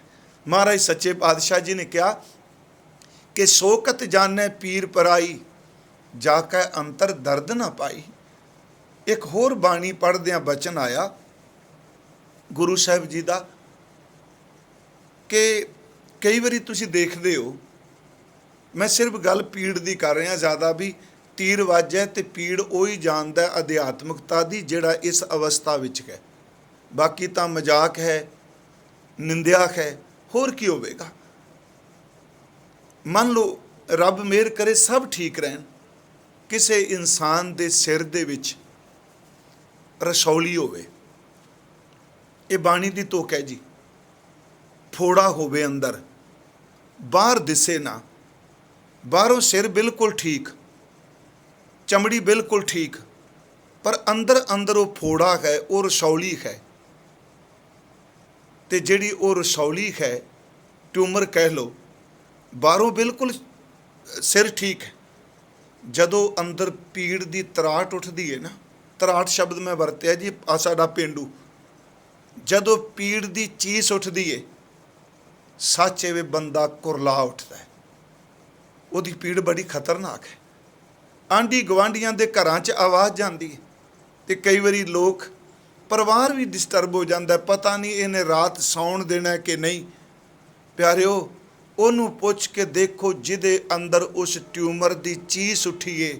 ਮੇਰਾ ਗੁਰੂ ਕਹਿੰਦਾ, ਲੋਕੋ ਹੱਸਣਾ ਨਿੰਦਿਆ ਕਰਨੀ ਸੌਖੀ ਜੇ, ਉਹਨੂੰ ਪੁੱਛ ਕੇ ਦੇਖੋ ਜਿਹਦੇ ਅੰਦਰ ਬਿਰਹਾ ਦੇ ਫੋੜੇ ਦੀ ਚੀਜ਼ ਉੱਠੀ ਹੈ। ਮਹਾਰਾਜ ਜੀ ਦਾ ਬਚਨ ਹੈ, ਜਿਨ੍ਹਾਂ ਅੰਦਰ ਉਮਰ ਥਲ ਸਹੀ ਜਾਣਨ ਸੂਲੀਆਂ। ਜਿਨ੍ਹਾਂ ਅੰਦਰ ਉਹ ਫੋੜਾ ਹੈ ਉਹੀ ਉਸ ਪੀੜਾ ਨੂੰ ਜਾਣਦਾ ਹੈ। ਹਾਂ, ਅਧਿਆਤਮਿਕਤਾ ਵਿੱਚ ਮੈਂ ਕੱਲ ਵੀ ਅਰਜ਼ ਕੀਤੀ, ਗੁਰਬਾਣੀ ਖੁਸ਼ ਗਿਆਨ ਨਹੀਂ। ਇਹ ਝਗੜੇ ਦਾ ਕਾਰਨ ਵੀ ਨਹੀਂ। ਹਾਲਾਂਕਿ ਅਸੀਂ ਸਾਰੇ ਕਹਿੰਦੇ ਹਾਂ ਗੁਰੂ ਨਾਨਕ ਨੇ ਸਭ ਦੇ ਝਗੜੇ ਮਿਟੇ ਤੇ, ਉਹਨੇ ਮੰਦਰ ਦਾ ਵੀ ਝਗੜਾ ਮਿਟਾਇਆ, ਮਸਜਿਦ ਦਾ ਮਿਟਾਇਆ, ਸਭ ਦੇ ਮਿਟਾਤੇ। ਪਰ ਜਦੋਂ ਇਹਦੀ ਵਿਆਖਿਆ ਕਰਨੇ, ਜਿੰਨੇ ਆਪਾਂ ਇੱਕ ਦੂਜੇ ਨਾਲ ਸਿੱਧੇ ਹੋਏ ਪਏ ਆ, ਇਹਨਾਂ ਤੇ ਮੇਰਾ ਖਿਆਲ ਬੰਦਾ ਜ਼ਮੀਨ ਵੰਡਦਿਆਂ ਵੀ ਨਹੀਂ ਲੜਦਾ। ਬਾਬਾ ਜੀ ਤਾਂ ਸੁੱਖ ਠੰਡ ਵਰਤਾਉਂਦੇ ਆ। ਉਹ ਤਾਂ ਕਹਿੰਦੇ ਆਤਿਸ਼ ਦੁਨੀਆ ਖੁਨਕ ਨਾਮ ਖੁਦਾਇਆ। ਪੂਰੇ ਗੁਰੂ ਗ੍ਰੰਥ ਸਾਹਿਬ 'ਚ ਨਾਮ ਰਸਕਾਂ ਦੇ ਬੋਲ ਨੇ। ਇਹ ਖੁਸ਼ਕ ਫਿਲਾਸਫੀ ਨਹੀਂ, ਇਹ ਖੁਸ਼ਕ ਦਰਸ਼ਨ ਨਹੀਂ। ਗੁਰੂ ਸਾਹਿਬ, ਗੁਰੂ ਨਾਨਕ ਸਾਹਿਬ ਤੇ ਇਹ ਅਵਸਥਾ ਆਈ। ਬਾਬੇ ਫਰੀਦ ਨੇ ਦੇ ਗੀਤ ਗਾਏ, ਗੁਰੂ ਤੇਗ ਬਹਾਦਰ ਸਾਹਿਬ ਤੇ ਆਈ। ਈਵਨ ਕਿ ਕਬੀਰ ਸਾਹਿਬ ਦੇ ਅੱਜ ਮੈਂ ਸ਼ਲੋਕ ਲਏ ਆ, ਉਹ ਤਾਂ ਇੱਥੋਂ ਤੱਕ ਕਹਿੰਦੇ ਆ ਕਿ ਜਿਵੇਂ ਅਣਿਆਲਾ ਤੀਰ ਗੁਰੂ ਰਾਮਦਾਸ ਕਹਿੰਦੇ ਆ ਵੱਜ ਜਾਏ ਤੇ ਨਿਕਲਦਾ ਨਹੀਂ। ਉਹ ਕਹਿੰਦੇ ਨੇ ਲੋਕੋ, ਇਹ ਅਵਸਥਾ ਉਹ ਵੇ ਜਿਹਨੂੰ ਇਹ ਸੱਪ ਡੰਗ ਮਾਰ ਜਾਏ ਪ੍ਰੇਮ ਦਾ, ਬਿਰਹਾ ਦਾ। ਪਹਿਲੀ ਗੱਲ, ਉਹ ਜਿਉਂਦਾ ਨਹੀਂ, ਜੇ ਜਿਉਂਦਾ ਹੈ ਤੇ ਕਮਲਾ ਬਣ ਕੇ ਰਹਿੰਦਾ ਹੈ। ਕਬੀਰ ਸਾਹਿਬ ਦਾ ਬਚਨ ਹੈ, ਕਬੀਰ ਬਿਰੋਂ ਭੁਜੰਗਮ ਮਨ ਬਸੈ, ਮੰਤ ਨਾ ਮਾਨੈ ਕੋਏ, ਰਾਮ ਵਿਯੋਗੀ ਨਾ ਜੀਏ, ਜੀਏ ਤਾਂ ਬੌਰਾ ਹੋਏ। ਫਿਰ ਸੁਣਿਓ, ਰਾਮ ਵਿਯੋਗੀ ਨਾ ਜੀਏ, ਜੀਏ ਤਾਂ ਬੌਰਾ ਹੋਏ, ਮਰ ਜੀਵੈ ਮਰੀਆ। ਉਹ ਸੱਚੀ ਮੁੱਚੀ ਉਹਦੇ ਉਸ ਅਵਸਥਾ ਵਿੱਚ ਵਿਚਰ ਜਾਂਦਾ। ਮੈਂ ਇਹ ਘਟਨਾ ਨਨਕਾਣਾ ਸਾਹਿਬ ਜਨਮ ਸਥਾਨ ਸਤਿਗੁਰੂ ਦੀ ਦਹਲੀਜ਼ 'ਤੇ ਬੈਠ ਕੇ ਸਾਂਝੀ ਕੀਤੀ। ਸ਼ਾਇਦ ਇਸ ਵਾਰੀ ਕੀਤੀ ਜਾਂ ਪਹਿਲਾਂ ਜਦੋਂ ਗਿਆ। ਮੈਂ ਅੱਜ ਮੇਰੇ ਮਨ 'ਚ ਫਿਰ ਆਇਆ। ਆਪ ਨੇ ਬੜੀ ਵਾਰੀ ਇਹ ਕਥਾ ਸੁਣਿਆ ਹੈ, ਪਰ ਪ੍ਰਕਰਨ ਅਨੁਸਾਰ ਚੱਲ ਰਿਹਾ ਹੈ। ਸਾਡੇ ਕੋਲ ਜਿਹੜੇ ਇਤਿਹਾਸ ਵਿੱਚ ਮਹਾਰਾਜ ਜੀ ਦੇ ਬਚਨ ਨੇ ਜਾਂ ਉਹਨਾਂ ਦੇ ਜੋ ਕੌਤਕ ਲਿਖੇ ਗਏ ਆ, ਉਸ ਵਿੱਚ ਰਾਏ ਭੋਜ ਦੀ ਤਲਵੰਡੀ 'ਚ ਇੱਕ ਇਸ ਅਵਸਥਾ ਦਾ ਜ਼ਿਕਰ ਕੀਤਾ ਹੈ ਜਿਹਨੂੰ ਬਿਰਹਾ ਵੇਦਨਾ ਕਹਿ ਕੇ ਵਿਦਵਾਨਾਂ ਨੇ ਅਧਿਆਇ ਲਿਖਿਆ ਹੈ। ਪੁਰਾਤਨ ਜਨਮ ਸਾਖੀ 'ਚ, ਭਾਈ ਮਨੀ ਸਿੰਘ ਦੀ ਜਨਮ ਸਾਖੀ 'ਚ, ਮਿਹਰਵਾਨ ਦੀ ਜਨਮ ਸਾਖੀ 'ਚ ਇਸ ਸਾਖੀ ਦਾ, ਇਸ ਘਟਨਾ ਦਾ ਜ਼ਿਕਰ ਹੈ। ਭਾਈ ਬਾਲੇ ਵਾਲੀ ਜਨਮ ਸਾਖੀ 'ਚ ਦਾ ਜ਼ਿਕਰ ਨਹੀਂ। ਮੈਂ ਤਾਂ ਥੋੜ੍ਹੇ ਜਿਹੇ ਜਿਸ ਸਰੋਤ 'ਚੋਂ ਮੈਂ ਲੈ ਰਿਹਾ, ਤੇ ਹਾਂ ਗੁਰਬਾਣੀ ਦੀ ਰੋਸ਼ਨੀ ਤੋਂ ਬਾਹਰ ਨਿਕਲ ਕੇ ਨਹੀਂ। ਇੱਕ ਥਾਂ 12 ਸਾਲ ਕਿਹਾ, 12 ਸਾਲ ਦੀ ਅਵਸਥਾ, ਇੱਕ ਜਗ੍ਹਾ ਲਿਖਿਆ 20 ਸਾਲ ਦੀ। ਪਰ ਅਸੀਂ ਸਾਲਾਂ 'ਚ ਨਾ ਪਈਏ, ਅਸੀਂ ਇਹ ਦੇਖੀਏ ਵੀ ਇਹ ਅਵਸਥਾ ਬਾਬਾ ਜੀ 'ਤੇ ਆਈ। ਉੱਥੇ ਤਾਂ ਸਾਖੀਕਾਰ ਲਿਖਦੇ ਨੇ ਵੀ 3-4 ਮਹੀਨੇ, 3-4 ਮਹੀਨੇ ਦਾ ਜ਼ਿਕਰ ਕਰਦੇ ਆ ਕਿ ਗੁਰੂ ਨਾਨਕ ਸਾਹਿਬ, ਬਾਬਾ ਜੀ ਨਾ ਕਿਸੇ ਨਾਲ ਬੋਲਦੇ ਆ, ਨਾ ਕਦੀ ਹੱਸਦਿਆਂ ਦੇਖਿਆ, ਨਾ ਕੁਝ ਖਾਣ ਨੂੰ ਦਿਲ ਕਰਦਾ, ਨਾ ਜ਼ਿਆਦਾ ਖਾਂਦੇ ਆ, ਨਾ ਸੌਂਦੇ ਆ, ਤੇ ਆਪਣੇ ਆਪੇ ਵਿੱਚ ਨੇ।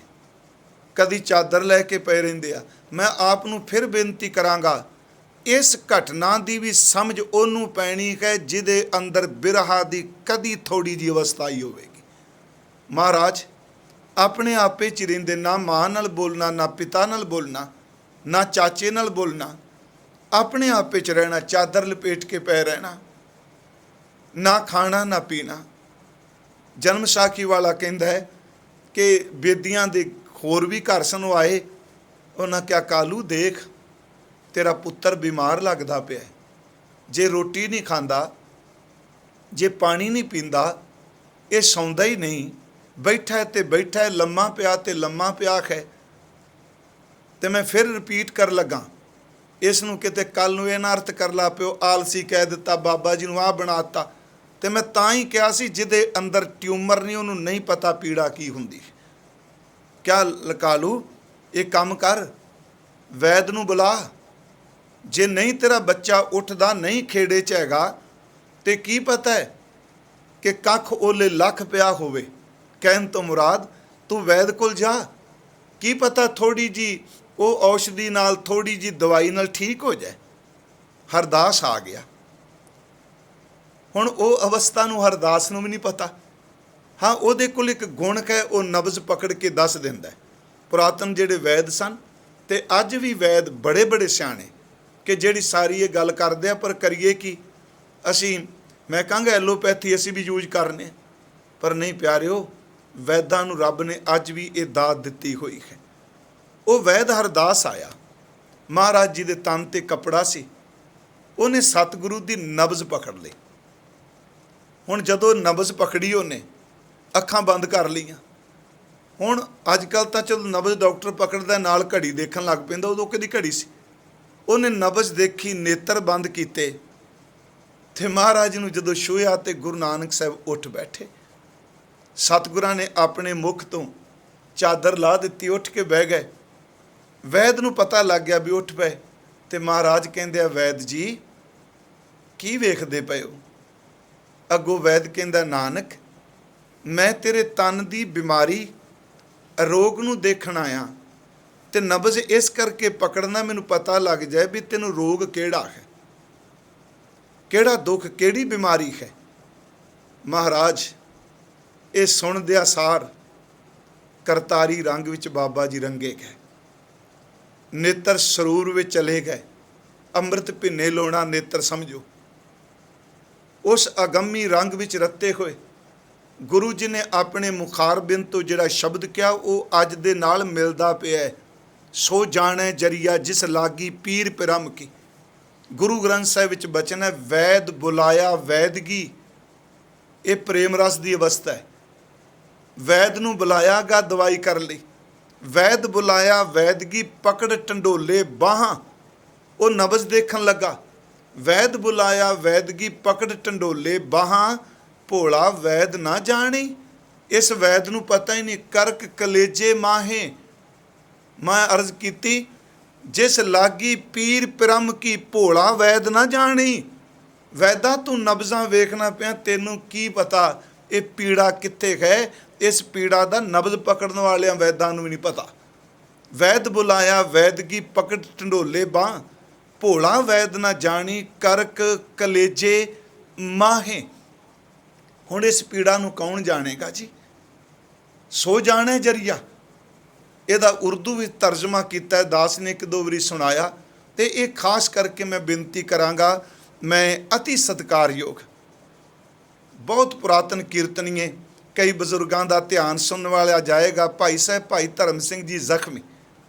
ਮੈਨੂੰ ਯਾਦ ਹੈ ਮੈਂ ਛੋਟਾ ਜਿਹਾ ਸਾਂ, ਸਾਡੇ ਪਿੰਡ ਆਉਂਦੇ ਹੁੰਦੇ ਸਨ, ਪਰ ਮੈਂ ਬਾਅਦ ਵੀ ਜਦੋਂ ਉਹਨਾਂ ਸੁਣਿਆ, ਉਹਨਾਂ ਨੇ ਨੂੰ ਕੋਟ ਕੀਤਾ। ਉਹਨਾਂ ਨੇ ਇੱਕ ਸ਼ੇਰ ਕਿਹਾ। ਭਾਈ ਸਾਹਿਬ ਕਹਿੰਦੇ ਆ ਕਿ ਜਦੋਂ ਵੈਦ ਨੇ ਬਾਂਹ ਪਕੜੀ ਤੇ ਉਹ ਕਹਿੰਦੇ ਆ, ਵੈਦ ਨੇ ਜਬ ਨਬਜ਼ ਦੇਖੀ ਤੋ ਆਪ ਨੇ ਫੌਰਨ ਕਹਾ। ਵੈਦ ਨੇ ਹੱਥ ਵਿੱਚ ਨਬਜ਼ ਪਕੜ ਲਈ। वैद ने जब नब्ज़ देखी तो आपने फौरन कहा, नब्ज़ को क्या देखते हो, नब्ज़ में रखा है क्या। सो जाने जरिया। मैं असल च ओहदे अर्थ ही ने। वैद ने जब नब्ज़ देखी तो आपने फौरन कहा, नब्ज़ को क्या देखते हो, नब्ज़ में रखा है क्या। जिस मर्ज की जुस्तजू में, जिस बीमारी की खोज विच, जिस मर्ज की जुस्तजू में नब्ज़ पे रखते हो हाथ, मुझे दर्द इश्क है और इश्क है मौला के साथ। इस दर्द नू, इस पीड़ा नू होर कोई नहीं जानता। महाराज सच्चे पातशाह जी ने अज किरपा की, कहने ये वो पीड़ा है, ये वो दर्द है जिन्हों किते शब्द लग जाए, जिदे अंदर धुर अनियाला तीर वस जाए, तो इहो जी अवस्था होवे, तीर अंदर खुब्बा होवे। हुण नितनेम नहीं करदा तां भी मरदा है, जे उठदा नहीं तां भी मरदा है, क्योंकि तीर इन्ना खुब गया। वो अणियां वाला तीर बाहर कित्थे निकलना जी। वो तो मर जीवे मरिया करेगा, वो जिउंदे नूं मारेगा। शब्द जिहड़ा हजूर सच्चे पातशाह जी ने बाणी च, मैं अगली बेनती करदियां, कबीर साहिब जी दे 2 श्लोक खास करके इहदे नाल संबंधित, हर प्रेम बाणी मन मारिया। हजूर दा बचन है, कबीर सतगुर सूर में बाह्या बाण जो एक, हर प्रेम बाणी मन मारिया। सतगुरु सूरमे ने, महाराज सच्चे पातशाह कहते ने, इक्को प्रेम बाणी दा तीर चलाया। कबीर सतगुरु सूरमे बाह्या बाण जो एक, लागत ही भोए गिर परया परा कलेजे शेख। अर्थ बड़े सौखे आ। गुरु सूरमे ने प्रेम दा शब्द दा बाणी दा तीर मारिया। उस तीर दे लगन दी देर सी, भगत जी कहते असीं जमीन ते डिग पए। लागत ही भोए गिर परया परा करेजे शेख। अखरी अर्थ ये ने कि तीर लगा, जमीन ते डिग पए ते कलेजे दे विच शेक पै गया। अखरी अर्थ ये ने। मैं अगों बेनती होर करना, इहदे नाल दूजा शलोक है। इस तीर ने जिहड़ा शेक पाया, इहने की कीता? उस तीर दा असर की होया? उस दे नाल शलोक के कबीर गूंगा हुआ बावरा, बहरा हुआ कान, पावो ते पिंगल भया मारिया सतगुर बाण। हर प्रेम बाणी मन मारिया अणियाले अणिया राम राजे। महाराज सच्चे पातशाह दे दो शलोक थोड़े जे अर्थे दे जरूर असीं टेक के कर लईए, आप सरले समझण दे विच। कबीर सतगुर सूरमे बाह्या बाण जो एक, एक नाम दा, इक्को ही मारिया, दूजा नहीं, इक्के नाल ही सर जाना। महाराज कहते ने इक्को तीर मारिया प्रेम बाणी दा, इक्को तीर मारिया अणियाले अणिया राम राजे। उस तीर ने लगन दी देर सी, लागत ही भोए गिर परया। अखरी अर्थ ने जमीन ते डिग पिया। इहदा भाव अर्थ की है? जमीन ते डिगन दा मतलब की है? अगे जिहड़ा आकड़ आकड़ के तुरदा सी ना, हम ज्ञानी, हम ध्यानी, हम विद्वानी, हम धनी, हम नेता। महाराज कहते ने एवें उत्तो उत्तो गल्लां लंघियां तेरियों, जदों ऐ प्रेम दा तीर सीने विच इक्को ही ठोक के वजा, महाराज कहते लगदियां सार जमीन ते डिग पिया। दा मतलब कि लगदियां सार जिहड़ा हंकार विच आकड़ आकड़ के टुरदा सी, वो अर्थ जमीन ते डिग पिया। दा अर्थ वो निमरता भी चला गया, वो जमीन ते डिगा। आंबा कहने गौण, ये बंदा बिल्कुल जमीन नाल जुड़िया होया, ये बिल्कुल उच्चा नहीं, ये जमीनी हकीकत वाला बंदा है। इहदा अर्थ है कि जदों वो तीर वज्जा, पहला तो हंकार खत्म किया, उन्हें बिल्कुल जमीन ते विछा दिता जी, निमरता विच ले आंदा। लागत ही भोए गिर परया। उस तीर ने क्या हंकार छड्ड होए, अगे असीं देखांगे मर जीवै मरिया जिहड़ा है। हंकार छड्ड, लगदियां सार बस निकल गई भूख, भी अंदर डिग पिया जमीन ते निमरता च। अगे है परा करेजे शेक, सीने दे विच शेक कर दिता उन्हें। पिछले दिनी दास ने एक बेनती की सी, बाणी ते नाम, कईयां दा प्रश्न सी जी कि दोनों वख ने। मैं कहा सी वख नहीं, ये एक दूजे नाल जुड़े ने। जिन्ना नाम चलिया ते बाणी आई। महाराज दी बाणी नाम तो बिना किवें आ गई जी? जिहड़े जुड़े सन उस शब्द नाल जिहड़ा सारियां थावां ते रमिया, उन्हां दे अंदर ये धुर की बाणी आई। ते जिहड़ी बाणी नाम नाल जुड़ के आई, इस बाणी विच भी नाम वरदा है। महाराज ने कहा यह बाणी जो जियों जाने, तिस अंतर रवै खरनामा। हुण ये बाणी जिहड़ी शेक पांदी है, शेक दा अर्थ बाहर मुखी ना हुण करन लग पिओ भी हाट भी शेक पाते रात। नहीं प्यारिओ, असल च अदृष्ट वो सुराख करदी है, जिस सुराख नाल धुर अंदर नाम परमात्मा नाल सानू मिला देंदा है। अंदर शेक कर दिता, शेक दा अर्थ अंदर रस्ता बना दिता, तेरे अंदर नाम रस जाए।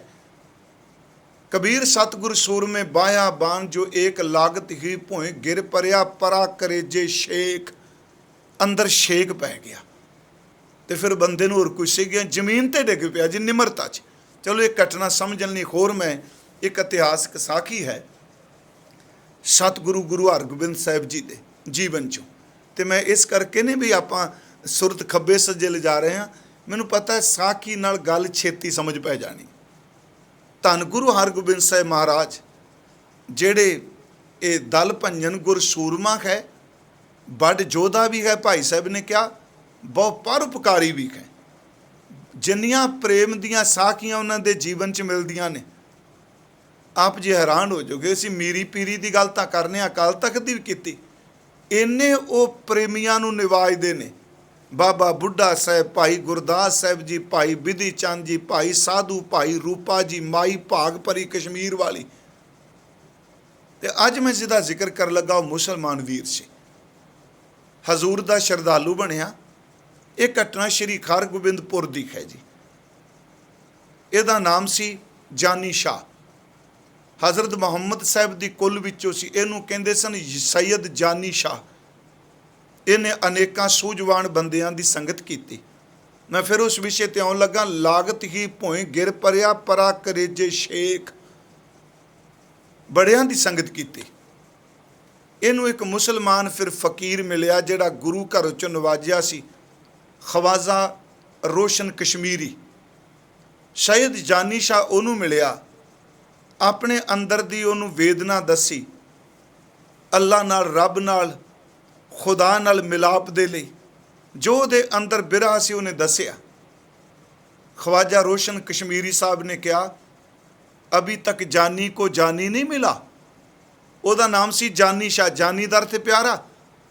ਕਹਿਣ ਲੱਗੇ ਇੰਨੀ ਜ਼ਿੰਦਗੀ ਲੰਘ ਗਈ ਅਜੇ ਜਾਨੀ ਕੋ ਜਾਨੀ ਨਹੀਂ ਮਿਲਾ। ਉਹ ਰੋ ਪਿਆ।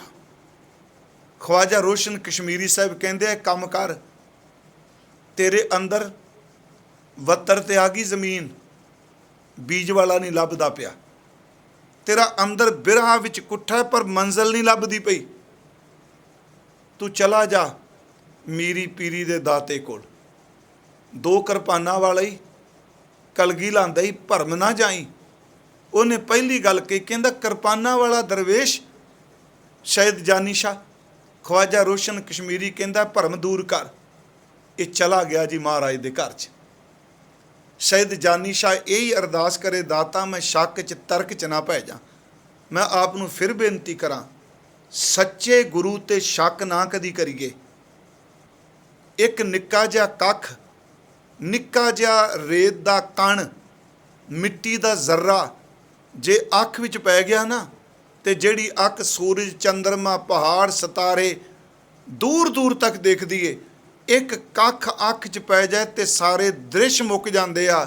ਸਮਰੱਥ ਗੁਰੂ ਉੱਤੇ ਸ਼ੱਕ ਹੋ ਜਾਏ ਤੇ ਅੰਦਰ ਦੀ ਅਵਸਥਾ ਵੀ ਅਲੋਪ ਹੀ ਹੋ ਜਾਂਦੀ ਹੈ। ਸ਼ੱਕ ਨਹੀਂ, ਤਰਕ ਨਾਚਾ, ਤਰਕ ਨਹੀਂ। ਹਜ਼ੂਰ ਜਦੋਂ ਹੈ ਹੀ ਸੱਚਾ, ਸੱਚੇ ਤੇ ਫਿਰ ਤਰਕ ਕਿਉਂ? ਫਿਰ ਤਾਂ ਜੋ ਗੁਰ ਕਹੇ ਸੋਈ ਭਲ ਮਾਨੋ, ਜੋ ਸਤਿਗੁਰੂ ਕਹਿ ਦਿੱਤਾ ਸਤ ਬਚਨ ਹੈ। ਸੈਯਦ ਜਾਨੀ ਸ਼ਾਹ ਚਲਾ ਗਿਆ, ਹਜ਼ੂਰ ਦੇ ਦਰਸ਼ਨ ਕੀਤੇ ਤੇ ਅੰਦਰ ਕਹਿਣ ਲੱਗ ਪਿਆ ਤੇਰਾ ਅਸਲੀ ਟਿਕਾਣਾ ਇਹ ਵੇ। ਅੰਦਰ ਮੰਨਣ ਲੱਗ ਪਿਆ, ਪਰ ਸਤਿਗੁਰਾਂ ਨੇ ਕੋਈ ਧਿਆਨ ਨਹੀਂ ਦਿੱਤਾ, ਕਿਉਂਕਿ ਇਹਦਾ ਅੰਦਰ ਚੰਗੀ ਤਰ੍ਹਾਂ ਪਰਖਣ ਲਈ ਤੀਰ ਮਾਰ ਦਿੱਤਾ। ਆਪਣੀ ਨਜ਼ਰਾਂ ਦਾ ਪ੍ਰੇਮ ਦਾ ਤੀਰ ਮਾਰ ਦਿੱਤਾ। ਸੱਚੀ ਮੁੱਚੀ ਬਿਰਹਾ ਵਿੱਚ ਗਿਆ ਸੈਯਦ ਜਾਨੀ ਸ਼ਾਹ। ਕੁਝ ਦਿਨਾਂ ਬਾਅਦ ਇਹ ਉੱਚੀ ਉੱਚੀ ਗਾਉਣ ਲੱਗ ਪਿਆ। ਜਿੰਨੇ ਲੰਘਣਾ ਇੱਕੋ ਗੱਲ ਕਹਿਣੀ, ਬਾਬਾ ਜਾਨੀ ਕੋ ਜਾਨੀ ਸੇ ਮਿਲਾ ਦੋ, ਜਾਨੀ ਕੋ ਜਾਨੀ ਸੇ ਮਿਲਾ ਦੋ। ਕਈ ਵਾਰੀ ਮਹਾਰਾਜ ਨੇ ਲੰਘਣਾ, ਰਸਤੇ 'ਚ ਬੈਠਾ ਹੋਣਾ, ਜਾਨੀ ਕੋ ਜਾਨੀ ਸੇ ਮਿਲਾ ਦੋ। ਸਤਿਗੁਰਾਂ ਨੇ ਜਾਣ ਬੁੱਝ ਕੇ ਧਿਆਨ ਨਾ ਦੇਣਾ। ਮੈਂ ਸੰਖੇਪ ਬੇਨਤੀ ਕਰਾਂ, ਅਖੀਰ ਤੇ ਇੱਕ ਦਿਨ ਲੰਘ ਰਿਹਾ, ਮਹਾਰਾਜ ਲੰਘ ਰਹੇ ਸਨ, ਘੋੜੇ ਦੀਆਂ ਸੁੰਮਾਂ ਵੀ ਮਰਵਾਈਆਂ। ਇਹ ਡਿੱਗਾ ਮਿੱਟੀ 'ਚ, ਫਿਰ ਕਹਿੰਦਾ ਜਾਨੀ ਕੋ ਜਾਨੀ ਸੇ ਮਿਲਾ ਦੋ। ਫਿਰ ਸਤਿਗੁਰਾਂ ਨੇ ਜਿੱਥੇ ਬੈਠਾ ਉਹਦੇ ਅੱਗੇ ਦੀਵਾਰ ਵੀ ਕਰਾ ਦਿੱਤੀ ਤੇ ਕੰਧ ਪਿੱਛੇ ਬੈਠਾ ਵੀ ਕਹੀ ਜਾਏ ਜਾਨੀ ਕੋ ਜਾਨੀ ਸੋ ਮਿਲਾ ਦੋ। ਤੇ ਇੱਕ ਦਿਨ ਸਿੱਖਾਂ ਕਿਹਾ, ਮਹਾਰਾਜ ਉਹ ਬੜਾ ਬੇਬਲ ਹੋ ਗਿਆ, ਨਾ ਰੋਟੀ ਨਾ ਪਾਣੀ, ਬਸ ਦਿਨ ਰਾਤ ਇਹੀ ਕੂਕੀ ਜਾਂਦਾ ਹੈ, ਅਰੇ ਬਾਬਾ ਜਾਨੀ ਕੋ ਜਾਨੀ ਸੇ ਮਿਲਾ ਦੋ। ਮਹਾਰਾਜ ਨੇ ਕਿਹਾ ਉਹਨੂੰ ਕਹੋ ਜੇ ਚੋਖੀ ਤੜਪ ਲੱਗੀ ਹੈ ਤੇ ਦਰਿਆ 'ਚ ਡੁੱਬ ਮਾਰ। ਬਸ ਇੰਨੀ ਗੱਲ ਕਹਿਣ ਦੀ ਦੇਰ ਸੀ। ਗੁਰੂ ਹਰਗੋਬਿੰਦ ਸਾਹਿਬ ਦਾ ਸੁਨੇਹਾ ਪਹੁੰਚਿਆ, ਉੱਠ ਪਿਆ, ਦੌੜ ਪਿਆ। ਕਿਸੇ ਕਿਹਾ ਤੂੰ ਆਇਆ ਕਾਹਦੇ ਲਈ? ਕਹਿੰਦਾ ਮੇਰੇ ਲਈ ਉਹ ਦਰਿਆ ਨਹੀਂ, ਮੇਰੇ ਲਈ ਤਾਂ ਬਸ ਉਹ ਗੁਰੂ ਹਰਗੋਬਿੰਦ ਸਾਹਿਬ ਦਾ ਉਹ ਬਚਨ ਹੈ ਜਿਨਨੇ ਮੈਨੂੰ ਜਾਨੀ ਨਾਲ ਮਿਲਾ ਦੇਣਾ ਹੈ। ਮਹਾਰਾਜ ਜੀ ਨੇ ਦੌੜਦੇ ਜਾਂਦੇ ਨੂੰ ਬੁਲਾਇਆ ਤੇ ਆਪਣੀ ਰਹਿਮਤ ਭਰਿਆ ਹੱਥ ਉਹਦੇ ਤੇ ਰੱਖਿਆ। ਗੁਰਮੁਖੋ, ਜਿਹੜਾ ਇੰਨੇ ਦਿਨਾਂ ਦਾ ਮਿੱਟੀ ਹੋਇਆ ਪਿਆ ਸੀ, ਮੈਂ ਕਿਹਾ ਨਿਮਰਤਾ 'ਚ ਆ ਗਿਆ, ਜ਼ਮੀਨ ਤੇ ਡਿੱਗ ਪਿਆ। ਨਹੀਂ ਤੇ ਹੁੰਦਾ ਇਹ ਘੋੜੇ ਦੀਆਂ ਸੁੰਮਾਂ ਮਰਵਾਉਂਦੇ ਨੇ, ਮੇਰੇ ਵੱਲ ਧਿਆਨ ਨਹੀਂ ਦਿੰਦੇ, ਮੇਰੀ ਕੁੱਲ ਇੰਨੀ ਚੰਗੀ ਨਹੀਂ। ਪਿਆਰਿਓ, ਜਦੋਂ ਗੁਰੂ ਤੀਰ ਮਾਰਦਾ, ਪਹਿਲਾਂ ਹੰਕਾਰ ਨੂੰ ਵੱਢਦਾ ਤੇ ਬੰਦਾ ਜ਼ਮੀਨ ਤੇ ਆ ਜਾਂਦਾ। ਸੱਚਮੁੱਚ ਉਹਨੂੰ ਜਾਨੀ ਨੂੰ ਜਾਨੀ ਮਿਲਾ ਦਿੱਤਾ। मैं अर्ज करांगा ये अनियाला तीर एवें नहीं। कबीर सतगुर सूर में बाया बान जो एक लागत ही भूए गिर परया परा करे जे शेख अगे कबीर गूंगा हुआ बाबरा। आ तीर ने असर किया। अणिया वाला सी, कहते एक तो गूंगा हो गया, बाबरा झल्ला हो गया। कबीर गूंगा हुआ बाबरा बहरा हुआ कान, कन बोले हो गए। पावों ते पिंगल भया मारिया सतगुर बाण। अनियाले अणिया राम राजे। सतगुरु ने इहो जिहा तीर मारिया, पैरां तो पिंगला, कन्ना तो बोला, जबान तो गूंगा ते झल्ला करके रख दिता। ये की है? गूंगा हो जाना, झल्ला हो जाना। मैं आपनूं बेनती करा, जिहड़ा असीं मर जीवै मरिया पढ़िया, मैं कथा सारी इकट्ठी कर दी अर्थ करके। मर जीवै मरिया, जिउंदे जी मर जाना, उदों बाद फिर जीना। फिर देखो, मर जीवै मरिया, जिउंदे जी मर गया। असली वो मरिया, वो नाम च मर गया, शब्द च मर गया। जिहड़ा जिउंदे जी मरना है, इहदी अवस्था है कोई। एवें चलो मैं भी अर्थ कर दिते जी। एक तो हंकार दा मरना। कबीर साहब कहंदा लोको आम बंदा मरदा है ते लोकी मकाना, मकाना शब्द बड़ा पुराना जी, मकाना लाण आउंदे आ। कहंदे जिद्दन दा मैं मरिया, आम बंदा मरदा है ते संगी साथी चीकां मारदे रोंदे आ। कहंदे जिद्दन दा कबीर मरिया है, संगी साथी सारे रब दे गीत पे गाउंदे आ। कबीर जां दिन खौम हुआ, जिस दिन मैं मरिया, पाछै भया आनंद। उथे वैन नहीं पे, उथे आत्मा खेड़ा है। पाछै भया आनंद मोहे मिलियो प्रभ अपना, संगी भजै गोबिंद। जेड़े संगी मेरे ज्ञान इंद्रे शरीर दे, ये भी परमात्मा दे गीत पे गाउंदे आ। जिहड़ा मर जीवे है, गूंगा कह दिता। मैनू पता है इतिहासकारां ने, टीकाकारां ने कहा जबान गूंगी हो गई निंदिया करन तो, कन बोले हो गए निंदिया सुन तो, पैर बुरे रस्ते ते जाना बंद हो गए। पर जदों इनू बाणी च होर खोजांगे तो अर्थ कुछ होर भी आ। गुरु अंगद साहब का बचन है, अखी बाझो वेखना विन कन्ना सुनना, पैरां बाझो चलना विन हत्था करना, जीवै बाझो बोलना इं जीवत मरना, नानक हुक्म पछाण कै तो खसमै मिलना। अखां तो बिना वेखना, कन्ना तो बिना सुनना, जीव तो बिना बोलना, पैरां तो बिना चलना। अर्थ मैं अर्ज की सारे ही किते ने। अखां पराया रूप नहीं देखदियां, पर उत्थे तो महाराज कहें अखी बाझो वेखना नहीं। ये भी ठीक है, निंदिया चुगली हट गई। असल च की है, ये अखां अन्नियां हो गईयां, अंदर दा चक्षु खुल गया। नानक से अखड़ियां बयान जिनी दसंदो मापिरी। अखी बाझों वेखना, महाराज कहते विन कन्ना सुनना, कन तो बिना सुनना, अंदर नाम सुनना, मन सुने। जेवा बाझो बोलना, बिन जेवा जो जपै हयाए। जबान नहीं बोलती, हिरदा बोलदा है। जेवा बाझो बोलना विन हत्थां करना, हत्थां तो बिना काम करी जाना। केड़ा? मैं बेनती करा, जीभ है बाझो बोलना, जबान तो बिना बोल लेना। पैरां बाझो चलना विन हत्थां करना, पैरां तो बिना चलना, हत्थां तो बिना करना, जीभ तो बिना बोलना। महाराज कहते हैं उत्थे फिर बिरतियां हत्थ पैर बन जांदियां। पै के चरण कर भाव के लोएण सुरत करे। महाराज कहते उत्थे प्रेम भावना आ जाती है, यही सब कुछ बन जाता है। गुरु जी ने अज बख्शिश की, उन्होंने कहा भाई जिन्होंने प्रेम वज्जा, तीर वज्जा जिउंदे जी दे। फिर अर्थ देख लीए, हर प्रेम बाणी मन मारिया। हे प्रभु तेरे प्रेम दी बाणी ने, तीर ने मेरे मन नूं मार दिता। मर गया मन, जिहड़ा मारदा सी शाला ना। हुण होया कि बाबा बोलते ते कहाँ गए, कित्थे चले गए? वो अंदर वाला मनवा मर गया। हसगुरु कह रहे ने हर प्रेम बाणी मन मारिया, पर किहदे नाल? अनियाने अणिया राम राजे। अणिया वाले तीर नाल। हुण छड्ड भी नहीं सकदा, कढ भी नहीं सकदा। तीर वज गया, नाल रहेगा, छड्डांगे, छड्डिया थोड़ा जाना ते कढ भी नहीं सकदा। महाराज कहते जिस लागी पीर परम की, जिन्हों ये प्रेम की पीड़ा लग जाए, सो जाने जरिया जीवन मुक्त सो आखिए मर जीवै मरिया। जिहड़ा जिउंदे जी शब्द विच मर गया, वो ही जीवन मुक्त है। वो ही ख्वाहिशां तो, अफुरनियां तो, वासनावां तो मुक्त हो गया। ਉਹਨੂੰ ਸਤਿਗੁਰੂ ਨੇ ਕਿਹਾ ਨਾ ਕਿ ਪ੍ਰਭ ਕੀ ਆਗਿਆ ਆਤਮੀ ਧਾਵੈ, ਜੀਵਨ ਮੁਕਤ ਸਉ ਕਹਾਵੈ। ਉਹ ਹੈ ਜੀਵਨ ਮੁਕਤ। ਜੀਵਨ ਮੁਕਤ ਸੋ ਆਖੀਐ, ਮਰ ਜੀਵੈ ਮਰੀਆ।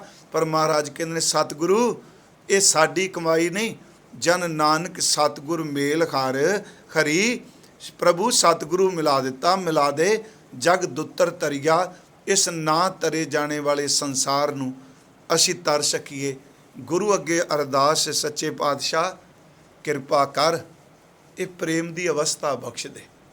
ਇਹ ਤਾਂ ਕਥਾ ਹੀ ਹੈ ਨਾ। ਇਹੋ ਜਿਹਾ ਸ਼ਬਦ ਦਾ ਬਾਣ ਮਾਰ, ਤੇਰੇ ਕੋ ਰਹਿਮਤ ਖੈ, ਹਿਰਦਾ ਤੇਰੇ ਉਸ ਰਸ ਵਾਲੀ ਪੀੜਾ ਨੂੰ ਮਾਣਦਾ ਰਹੇ। ਇੰਨੀਆਂ ਕੋਈ ਬੇਨਤੀਆਂ ਸਵੀਕਾਰ ਕਰਿਓ। ਗੁਰੂ ਸਵਾਰਿਓ, ਬੇਅੰਤ ਭੁੱਲਾਂ ਹੋਈਆਂ ਨੇ, ਆਪ ਜੀ ਕਿਰਪਾ ਕਰਕੇ ਬਖਸ਼ ਦਿਓ। ਅਗਲੇ ਬਚਨ ਦੀ ਵਿਚਾਰ ਹਮ ਮੂਰਖ ਮੁਗਧ ਸ਼ਰਨਾਗਤੀ, ਮਿਲ ਗੋਬਿੰਦ ਰੰਗਾ ਰਾਮ ਰਾਜੇ। ਇਸ ਬਚਨ ਨੂੰ ਵਾਚਾਂਗੇ। ਜਿੱਥੇ ਜਿੱਥੇ ਇੱਕੋ ਪ੍ਰਕਰਨ ਚੱਲਦਾ ਹੋਇਆ ਉੱਥੇ ਅਸੀਂ ਦੋ ਦੋ ਪਦੇ ਵੀ ਨਾਲ ਕਰ ਲਾਂਗੇ। ਇੰਨੀਆਂ ਬੇਨਤੀਆਂ ਸਵੀਕਾਰ ਕਰਨੀਆਂ ਜੀ। ਵਾਹਿਗੁਰੂ ਜੀ ਕਾ ਖਾਲਸਾ, ਵਾਹਿਗੁਰੂ ਜੀ ਕੀ ਫਤਿਹ।